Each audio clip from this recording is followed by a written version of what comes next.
Hello and welcome back to Home Goals with Janice. My name is Janice Thomas. I'm a real estate agent in Northern Utah, and today is part 4 of the home buying series, closing and recording. Let's get started.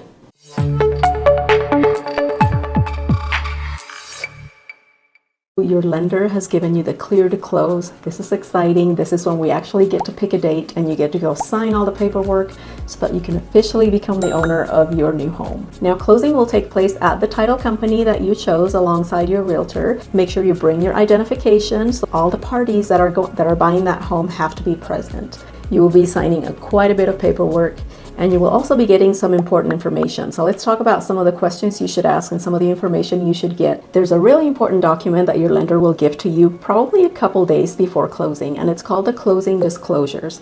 The closing disclosures will show all of the numbers, but the most important number on there for you to see is how much you need to bring at closing.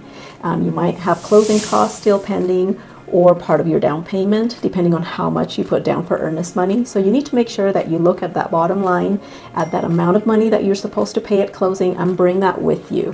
Some title companies will actually collect that ahead of time, while others require that you bring it in the form of a check, cashier's check, or personal check to closing. Now, one distinction that I like to make is the difference between closing and recording. Closing is the act of coming in and signing the paperwork, and then recording is when all of that paperwork is recorded officially in city and county records, making you the official homeowner of that house.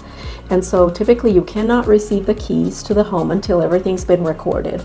Most often the recording happens the same day as closing, usually within a few hours, especially if you close in the morning. If you were to close, say, on a Friday afternoon, you may not be able to get the keys until the next day or sometimes Monday. So just make sure that you're aware of that closing date and that you are picking a date where you can also record on the same day, or know that you may not get the keys until the next day. Part of the closing paperwork should talk about the utilities and where you're going to pay those. So it's super important that right after closing, you go and get those utilities transferred into your name, so that when you are in the middle of moving in, you can make sure you have all utilities on and there's no gap and there's no issues in between. You also want to have all of your mail forwarded to your new address so that you don't miss out on anything that might be sent to you at your previous address. You want to make sure that you know when your first payment is due and who you are going to pay that to. Most often you begin paying straight to your lender's mortgage company, but a lot of times your mortgage gets transferred to other mortgage companies, and nothing's going to really be different. Your payment won't really change. It's just that they've sold your mortgage to other companies. It happens all the time, so just be aware of where that payment goes, and know that maybe a year down the road you might get a notice that your mortgage is now to be paid to someone else, and that's okay.